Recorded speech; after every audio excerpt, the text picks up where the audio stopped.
เดี๋ยวเพิ่นกำลังสิสวงอีกนะเนาะฮะโอ้นี่แรกมาแรกใช่ไหมFC มาขอถ่ายรูปนะเพิ่นเนาะ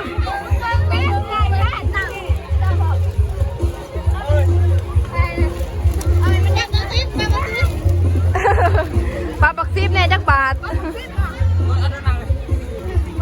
บาทสุกลายเด้อนี่พี่ตั้มใส่กออีสานลูก2,000 กีบเนาะปลาสุกเราสิซื้อกินมันตัวนี้เด้ยังนี่เอาสบายดีเนาะทุกคนเนาะสบายดีวันนี้กาโอ้มาเบิ่งลวกกาแฟมาเบิ่งวงสเปกเนาะมาแรกเขาอยู่แล้วมาแรกแรงเขาอยู่นี่บ่นี่เพิ่นมาส่งเมียเพิ่นเนาะโอ้ส่งนักชายเยือนแล้วก็โอ้มาเบิ่งระบุแล้วก็มาส่งเพิ่นกำลังตักอยู่ทางนั้นเนาะตัวนี้เพิ่นก็มาคอย2 คนเนาะมีอันนั้นดีเจเลยนะฮะมีดีเจเลยดีเจบ่ดีเจหยังรู้จักบ่ดีเจไก่ดีเจไก่แม่นซะบ่ดีเจไก่โอ้ทางนี้บอกเขาไปเบิ่งสัวเหือบ่ตัวเราได้ยางไปบรรยากาศรอบๆเนาะอยู่นอกนี่หานคล้ายเครื่องโบราณแต่อยู่ในเนาะไปอันนึงมีเสียงเพลงนะยินเสียงเพลงเนี่ยเนาะ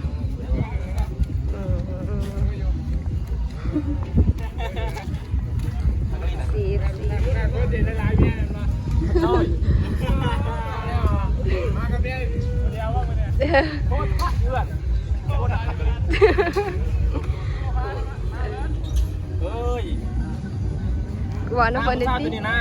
ยาวสาวใหม่เพิ่นว่าสาวใหม่สิเยอะทั้งนะ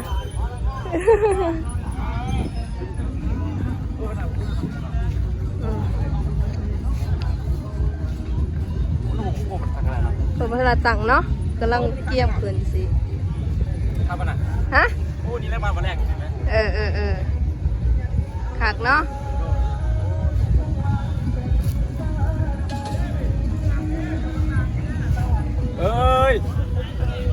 เฮดี้ผู้สาวอย่าติดปากก็น่า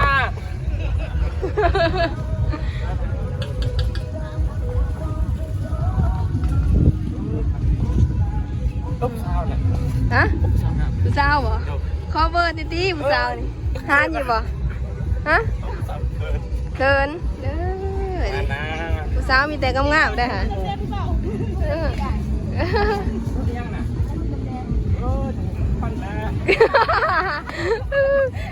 FC อยากถ่ายน้ำก้าวเงินแล้วเนาะ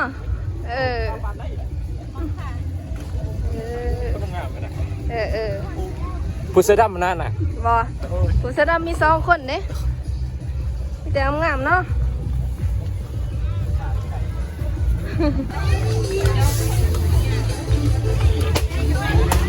บรรยากาศเป็นดีรถเปิด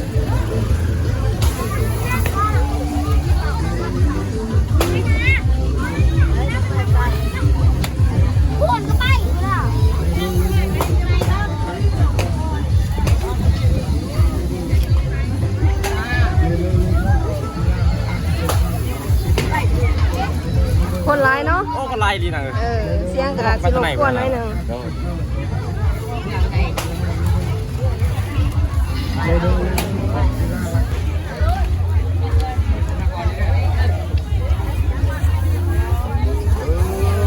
สิเห็นอยู่บ่ไปประชุมกันเนาะยาวไปอ้าว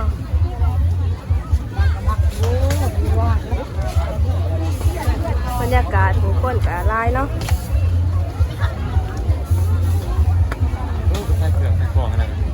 ได้เงินมาจะกีบแล้วสิมาซื้อนะซื้อหน้าเราเบิ่งซื้อหน้าเราเบิ่งซื้อว้า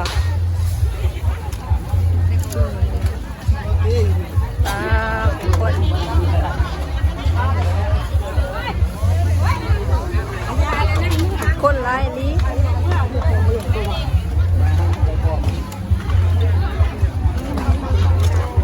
โมแม่เขาสวงแล้วหรอบ่คนร้ายดีคนลังขึ้นมาเนี่ยเขาสวงแล้วหรอบ่เนี่ยเขาก็ตะแล้วดอก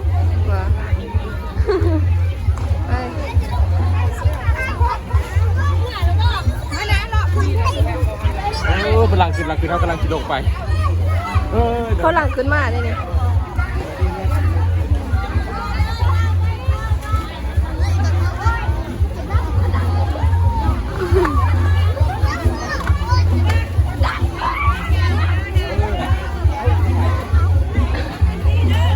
ไม่ไปถ่ายหูเอาว่าที่ถ่ายหูใคร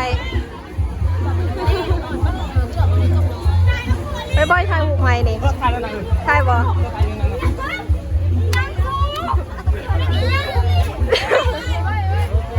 ได้แล้วไป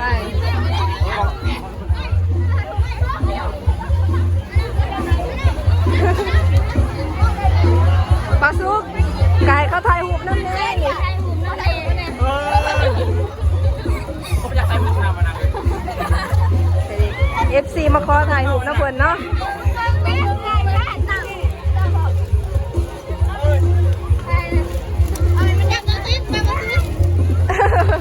ปลาปักซิบเนี่ยจักบาท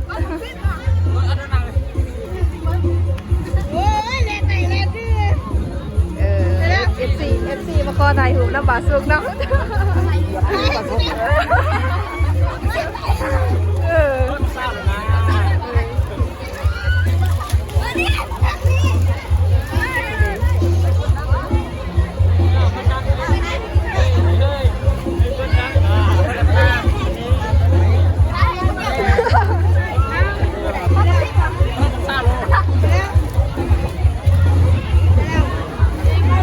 บาสุกผลร้ายเลยได้แล้วแม่เอามันคือหาย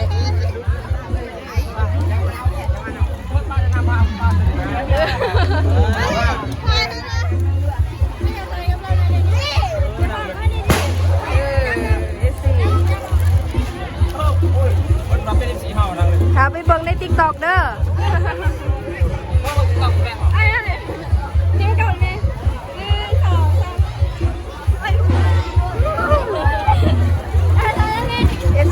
ไทยเอาไทย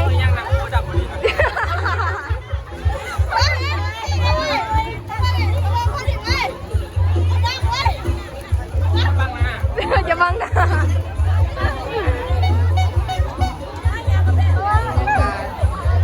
ผู้บ่าวช่วงเพื่อนเนาะได้รังหลอกไปตะบุญเลยไปยังไทยหูบาซุ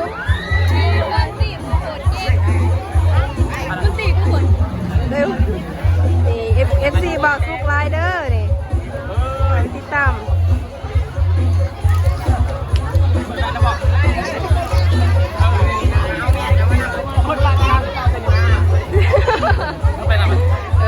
ไป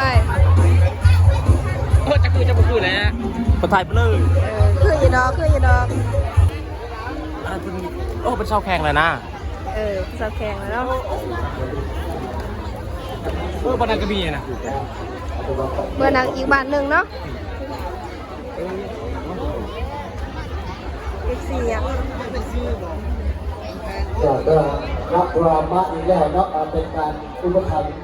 อันนี้แหละอันนี้แหละบรรยากาศก็เป็นอีกบ้านหนึ่งเดี๋ยวเพิ่นก็เลิกสีสวงอีกนะเนาะ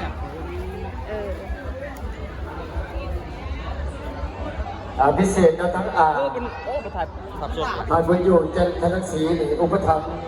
เป็นเงินสดเอง600,000 กีบเนาะขอแสดงความขอบใจทั้งบุญอยู่เอาจ้ะ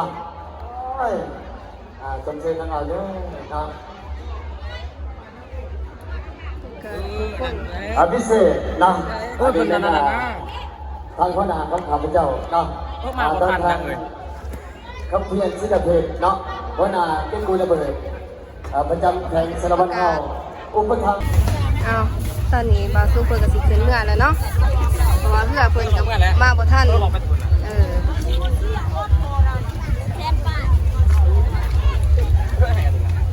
เทียนยังล่ะฮะเชื่อไปลินนะเจ้าไปเล่นสิเล่นเน้นเอาใดล่ะซื้อไปให้ลูกเจ้าบ่จะได้ดีนะเจ้าไปเห็นยังชื่อไปลินนะสิมาเล่นของเด็กหน่อยโอ้คุณชื่อนะ เจ้าก็อยากได้ เห็น มีบ่ละเงินนะ เห็นหน่อยอะไรไม่ใช่หน่อยลิ้นเขาจะลิ้นนำนะ เอา ว่าตัวนี้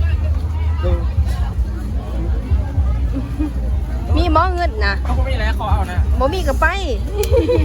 เขาไม่มีไฟอยู่ป่ะน่ะ เออ เป็นเมืองนั้นเนาะ บ่มีเพิ่นบ่ให้เด้ เป็นแห้งนะโอ้ยบ่ถือโอ้ยิงอะไรเลยโอ้มึงเป็นยิงต้องมาตัวปีหน้า อืม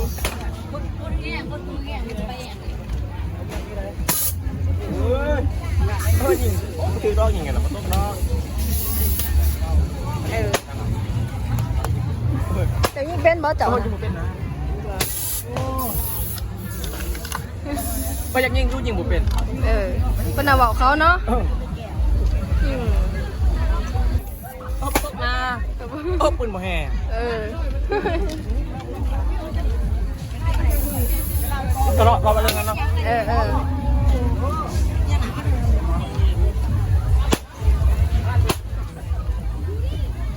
อันนั้นเพื่อนอันนั้นเขาเรียกยังหนัง สัตว์เป็นบ่ผู้เป่า เขาเป็นดอก บ่เป็นบ่มีแต่แนวบ่เป็นเนาะเออ แตกหมดเลย ถ่ายคลิป คนแตกหมดเลย เออ เฮ้ยจะกินอยู่ผมเป็นเห็ดแต่มันแตก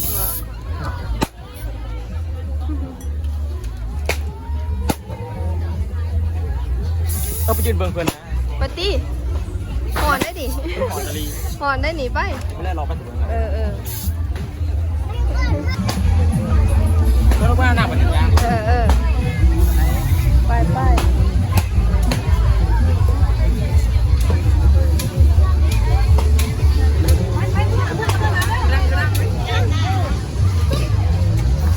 แล้วเราเมื่อหน้ามัน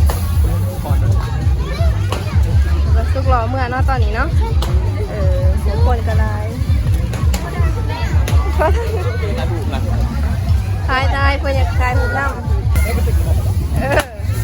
โอ้เกิน เกิน เกินกล่องแล้ว สิทายปะใช่เลยเนี่ยอะไรไปแล้วนะเขาพาผู้ชายเจอเนี่ยนะเขาเป็นเมียมันอ่ะ ถ่ายรูปแน่ต้องจะมาถูกนำ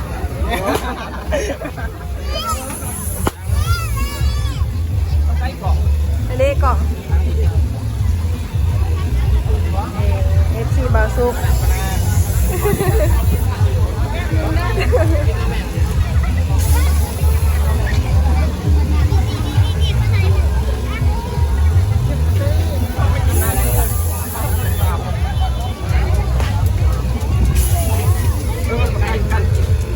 ค่ะแล้ว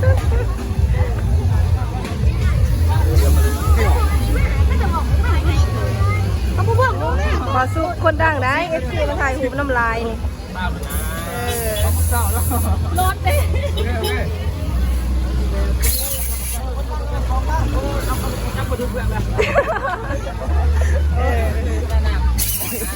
ไปเกลือแต่เนาะ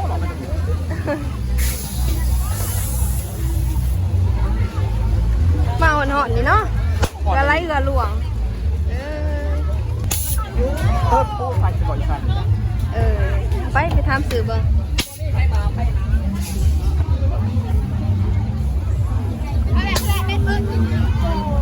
นี่นะ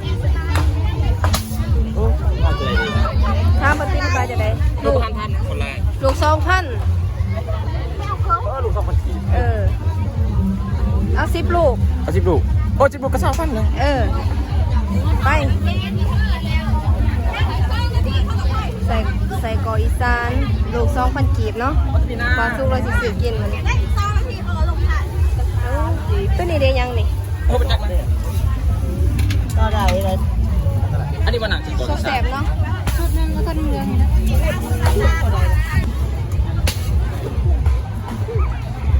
FC บาซุกเลย งานกล้อง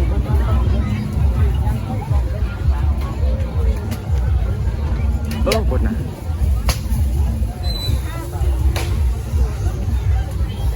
เอาใส่กออีสาน เพิ่งกินจะเกลือนั่นน่ะ เพื่อกินได้เถอะ ลองซีมเบิ่งน้องว่าสิแซ่บบ่ จากแล้วตะแกรงจะมาแจกแล้วอันนี้คนดัง ร่างพร้อมแท้ด้วย ร่างพร้อม เพชรดังอะไรอย่างนี้ ร่างไม่ได้ว่าร่างยัง เอาละแม่ ได้แจกคนเดียว ซีมเบิ่งล่ะ มันจะกินนะ บ่ได้กินบ่ โอ้อยากเขากินน้ อยากเขากินน้ำ ำ